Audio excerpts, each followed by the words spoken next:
Isabel? Isabel? Up.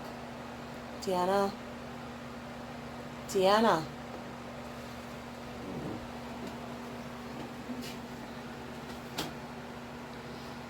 It is 6:30. Up. Tiana, shower. What? Get up. When I tell her I ain't going to bed, I don't want to go in bed. Up. Isabel, did you iron? Isabel. What? Get up.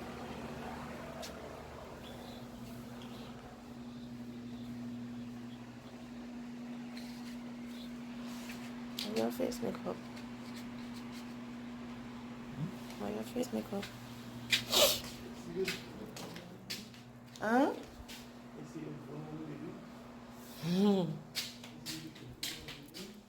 You're on the phone, don't worry. It is 6:30. I'm tired. Look at my eyes. I have to go outside for Tiana lunch kit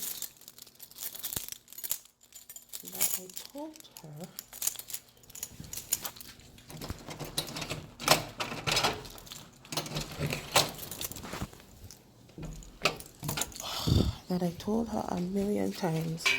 Oh, sugar bubble. I need a Jeep key. Shower. Look up.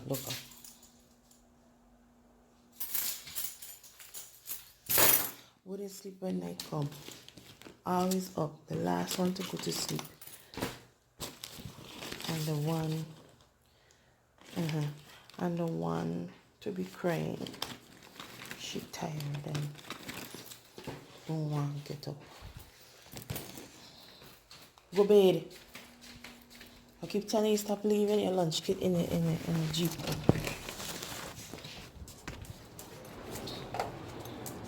My dog, where she is? Frick.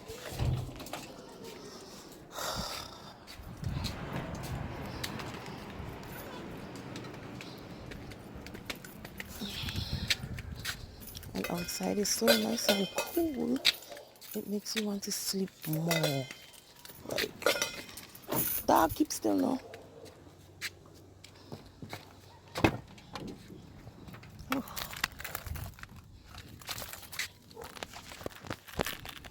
So,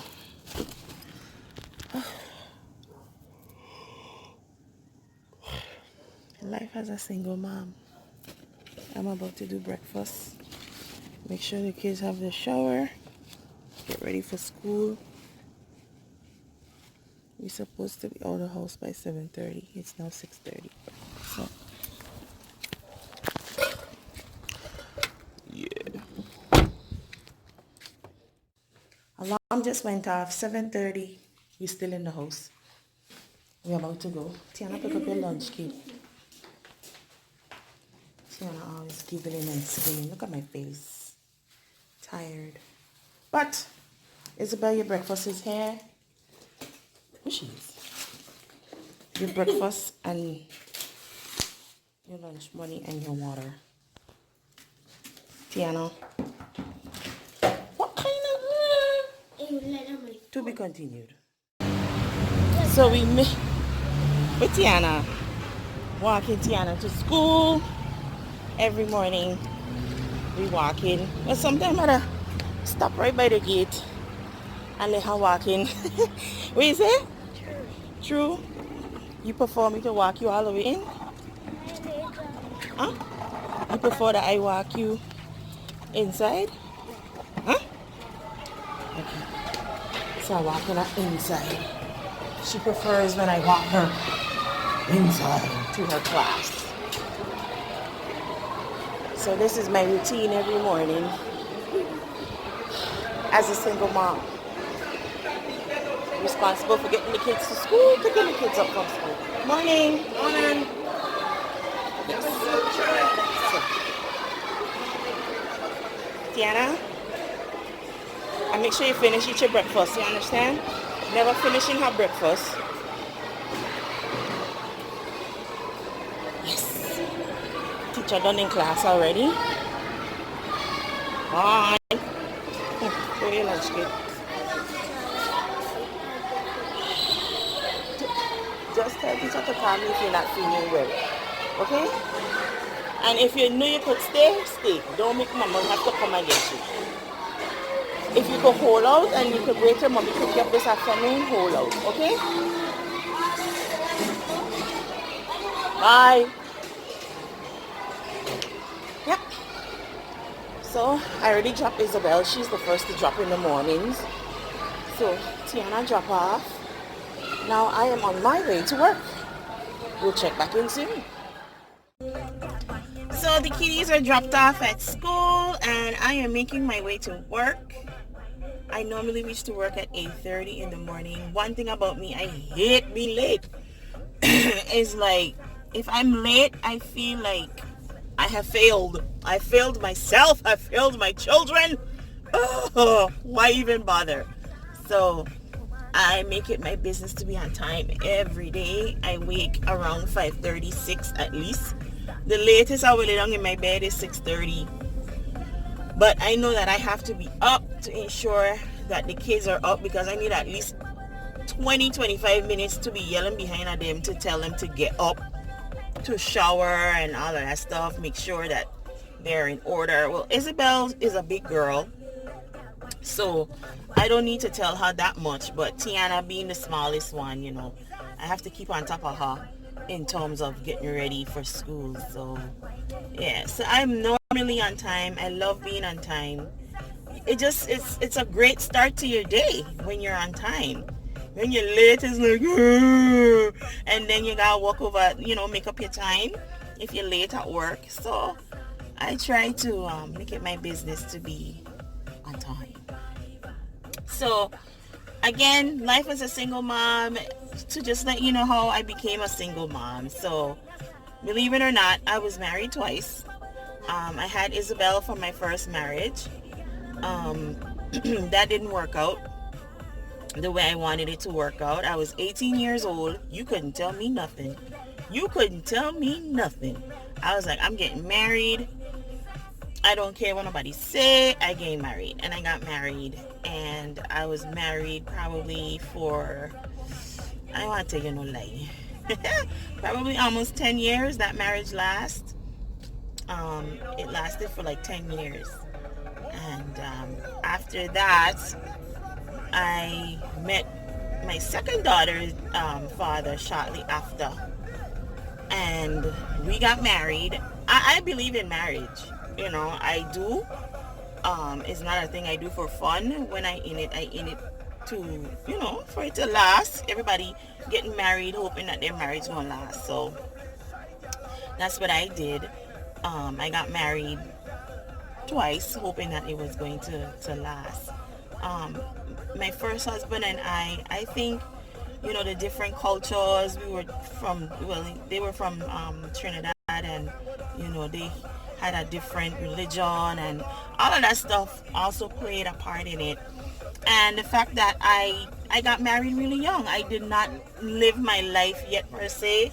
I didn't experience, I had no experience, I didn't explore.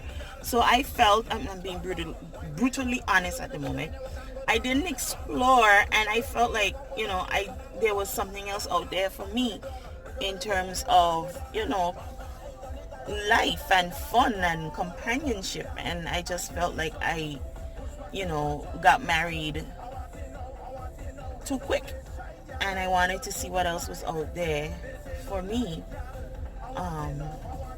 So I mean, it sounds kind of but if I'm being truthful, it is what it is. So I met my second husband, and you know, I really thought, like, listen, this is the one.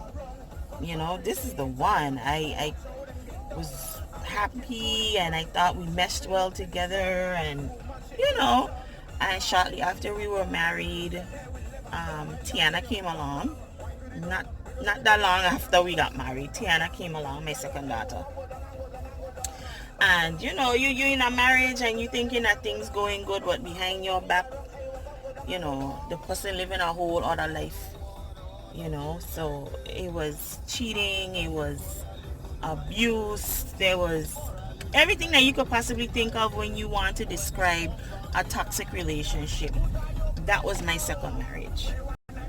And I stayed in that marriage almost, it was like 8 years.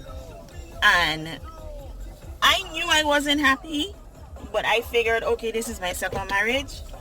I am going to work on it. I am going to stick it out and make it work. And all along, my ex, they were planning a whole nother life with somebody else.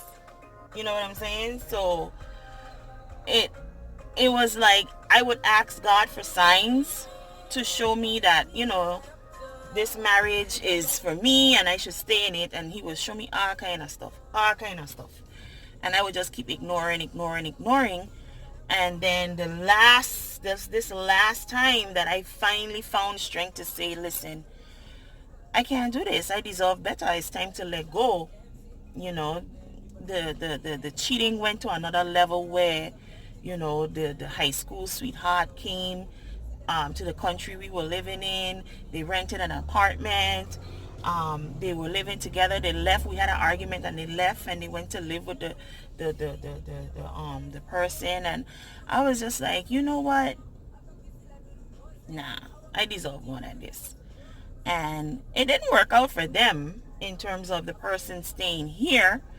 They left, and shortly after they left, they wanted to come back and say, oh, it wasn't nothing, they sorry, whatever the case may be. And I'm like, you know what, Sophie, you asked God for a sign, and this is more than a sign. This is like, you know what I'm saying? What are you going to do now? And I made that decision, and I decided, you know what? Nah, I can't do this to myself again. So I made a decision and I filed for divorce, and here I am today as a single mom. And it has not been easy. I've had several nights of crying, feeling so frustrated. At the end of the day, you have these two individuals that are depending on you, who call you mommy, and you have to get your heck together, you know what I'm saying, and do what you have to do for your kids. Now, I'm not doing this whole vlog thing to be malicious or whatever, but I feel like why should you not tell your story? Why should you not share your story? You can be an inspiration to somebody. You could inspire somebody. I'm not the first person that's been married twice and divorced twice or cheated on or whatever the case may be, but it's how we deal with it and how we use it to help us to grow, and deal with things in the future. So I just felt it was necessary just to, share my experience, my journey as a single mom, and I'm loving it. I can't, nothing, they always say nothing by mistake. God don't make mistakes. So here I am today. I'm in the car. It's probably almost 8:30. I'm going to get myself out the car to go to work and have a very, very good, productive day. And yeah, so more to come. Life as a single mom. Sophie B. We here. Yeah.